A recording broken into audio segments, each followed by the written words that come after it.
شرط یہ ہے کہ قرآن کریم کو اس طرح پڑھیے جس طرح سے قرآن پڑھنے کا حق ہے۔ آج جتنی بھی سائنسی ترقیاں ہیں یہ سب دوسروں کا کنٹریبیوشن ہے۔ یہ موبائل لے کے گھوم رہے ہیں آپ، جیسے مسلمان نے بنایا ہے، گالی دیتے رہیے آپ۔ اب تو اپنے ہنرمندوں کو بھی اپنے ہنرمند گالی دیتے ہیں بھائی، اور سب سے بڑی گالی ہے کافر بنایا، تھوک بھاؤ میں کافر بنایا جائے۔ خیر اللہ ان کا بھی بھلا کرے، یہ تو وہاں طے ہوگا کہ کون ایماندار تھا کون بے ایمان تھا۔ بہرحال اب میں آپ سے عرض کر رہا ہوں کہ آج یہ لاؤڈ اسپیکر جس پہ میں بول رہا ہوں، اسے مسلمان کا کیا کنٹریبیوشن ہے؟ یہ بھی دوسروں نے بنایا ہے اور آپ فائدہ اٹھا رہے ہیں، تو آپ کو گالی دینے کا انہیں حق کیا ہے؟ یہ گھڑی بنایا انہوں نے، لگاؤ آپ اور انہیں کی برائی کریں۔ یہ ہوائی جہاز، جتنی چیزیں آج کے دور میں آپ کو دکھائی دے رہی ہیں، اس میں مسلمان کا کیا کنٹریبیوشن ہے؟ نتھنگ، زیرو بٹا سناٹا، اور فائدہ ہر چیز سے آپ اٹھا رہے ہیں۔ یہ سب محرومی صرف قرآن کریم پر عمل نہ کرنے اور قرآن کریم کو نہ سمجھنے کی وجہ سے ہے۔ قرآن ہے وہ وَلَا رَطَبٍ وَلَا يَابِسٍ إِلَّا فِي كِتَابٍ مُبِينٍ، کوئی خشکوتر ایسا نہیں ہے جو قرآن میں موجود نہیں۔ اقرا بسم ربک کی شرط کے ساتھ پڑھ دو لو، انسان رہتا کہاں؟ یا خشکی پہ یا تری پر؟ قرآن کہتا ہے وَلَا رَطَبٍ وَلَا يَابِسٍ إِلَّا فِي كِتَابٍ مُبِينٍ، کوئی خوشگوار ایسا نہیں جو اس کتاب مبین میں موجود نہ۔ آپ نے تلاش کیوں نہیں کیا؟ تلاش کیا دوسروں نے، ترقی کر گئے دوسرے۔ آپ تو چلاتے رہے سائنس سائنس لامذہبی چیز ہے، سائنس اسلام دشمن چیز ہے۔ کس نے کہہ دیا بھائی؟ اگر میں قرآن کریم کی کم سے کم 1000 آیتیں آپ کو ایسی دکھلا دوں جو صرف سائنس سے بحث کرتی ہے، تب کم سے کم میرے جیسے قرآن کریم کے چھوٹے سے طالب علم کی نگاہ میں یہ بات ہے کہ کم سے کم 1000 آیتیں قرآن کریم میں ایسی ہیں جو سیدھے سیدھے سائنس سے بات کرتی ہیں۔ ان فی خلق السماوات والارض واختلاف اللیل والنہار لآیۃ لأولی الالباب، بے شک زمین اور آسمان کی تخلیق میں، دن اور رات کے الٹنے پلٹنے میں ہماری نشانیاں۔ اہل علم، تو اہل علم نے وہ نشانیاں کیوں نہیں تلاش کی؟ جب زمین کی بات قدرت کر رہی تھی تو زمین کے خزانوں کی دریافت کرنا قرآن کی روشنی میں مسلمان کا کام تھا۔ یہ نعمت تو آپ کے پاس تھی۔ جب رات کی بات کر رہا ہے، ستاروں کی بات کر رہا ہے، سمندر کی بات کر رہا ہے، جہاز کی بات کر رہا ہے، پہاڑ کی بات کر رہا ہے، منرلز کی بات کر رہا ہے، اجی کون سی بات نہیں کرتا قرآن؟ پہاڑوں کی بات کرتا ہے، منرلز کی بات ہے، جنگل کی بات قرآن کرتا ہے، سمندر کی بات قرآن کرتا ہے، دریا کی بات قرآن کرتا ہے، موتی کی بات قرآن کرتا ہے، مونگا کی بات قرآن کہتا ہے۔ یہ ساری باتیں تو قرآن کہہ رہا ہے نا۔ تو مونگا کیا ہوتا ہے، کیسے نکلتا ہے، وہاں لے جا کے قرآن نے آپ کو چھوڑ دیا جہاں اللہ نے آپ کو جو عقل اور علم دیا تھا، اس عقل اور علم کا استعمال آپ کرتے وہاں پہنچ جاتے۔ جن لوگوں نے کیا وہ پہنچے۔ اور آج تو باقاعدہ جتنے بھی ٹاپ موسٹ سائنٹسٹ ہیں نا، سنو، یہ سب جب قرآن کا کوئی دعویٰ پڑھتے ہیں اور زمین پہ دلیل نہیں پاتے تو اب دعوے پہ دلیل تلاش کرنے لگے۔ اب اس کی ایک وجہ بتاؤں آپ کو۔ سعودی عرب میں جدہ میں ایک یونیورسٹی ہے، کنگ عبدالعزیز یونیورسٹی۔ ایک صاحب جنہوں نے جنین پر، بچہ ماں کے پیٹ میں کیسے بنتا ہے، اسٹیپ بائی اسٹیپ اس کی شکل کیسے تبدیل ہوتی رہتی ہے، اس پر انہوں نے ریسرچ کیا۔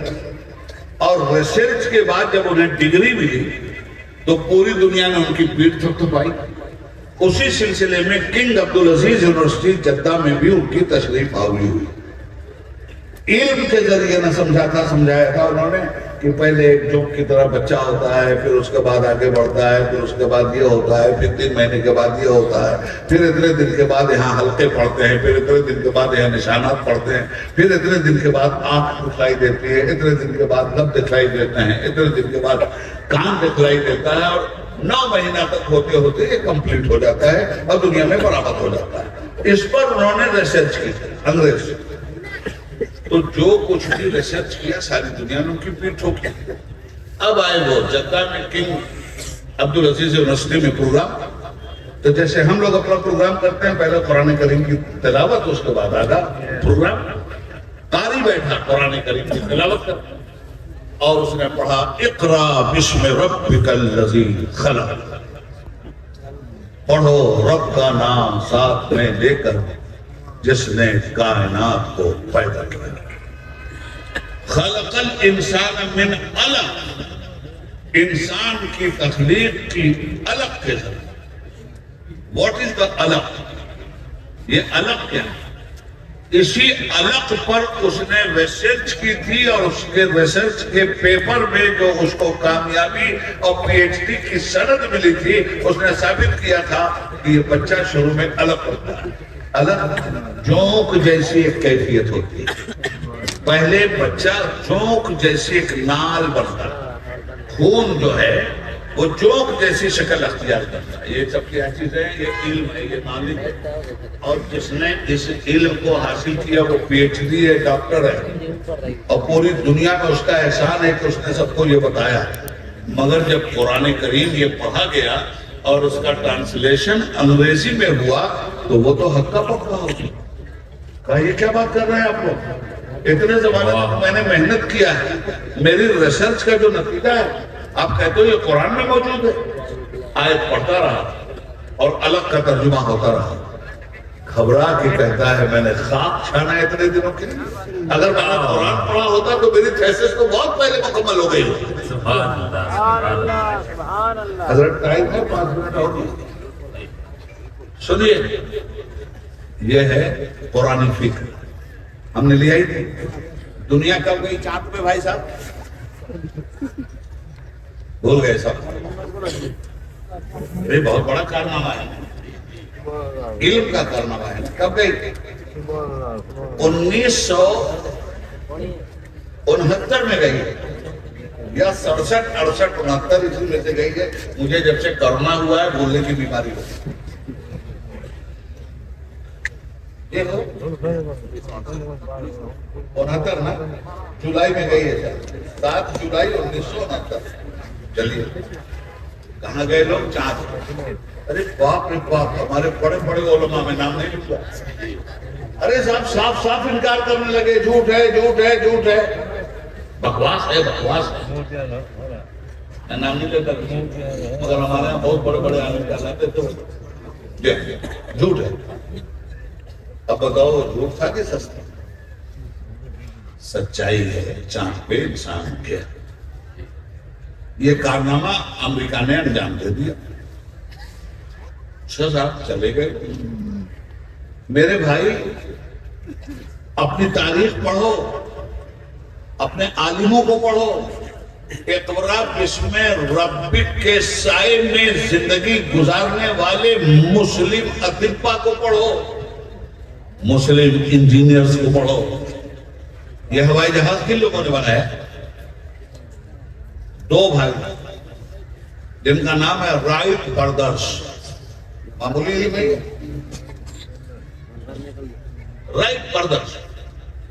ساری دنیا جانتی ہے کہ رائٹ بردرز نے سب سے پہلے ہوائی جہاز بنائے، بغیر علم کے بنا کیا؟ اس کے پیچھے بھی علم ہے۔ مگر آپ کو میں بتاتا ہوں کہ اسپین میں جب آپ کی حکومت تھی، اس زمانے میں آپ کا سائنٹسٹ تھا عباس بن فرناس، جس نے قرآن کریم سے نتیجہ اخذ کر کے پہلی مرتبہ ایک سواری بنائی تھی جسے فضا میں اڑایا جا سکتا، اور اڑایا بھی، کامیاب نہیں ہوا، گر گیا، وہ آگ لگی، اس کا جہاز بھی جل گیا، وہ بھی جل کے مر گیا۔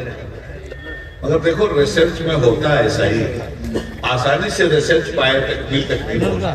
جب کسی تصور کو حقیقت کا جامع پہنایا جاتا ہے تو اس پہ پیسے بھی بے پناہ لگتے ہیں، علم بھی بے پناہ لگتا ہے، عقل بھی بے پناہ لگتی ہے، صبر بھی بے پناہ لگتا ہے، جدوجہد بھی بے پناہ لگتی ہے، اور ایک صدی گزر جاتی ہے، لوگ ناکام رہتے ہیں، دوسری صدی میں کامیاب ہو جاتے ہیں۔ یہی ہوا تھا چاند پہ جانے والوں کو۔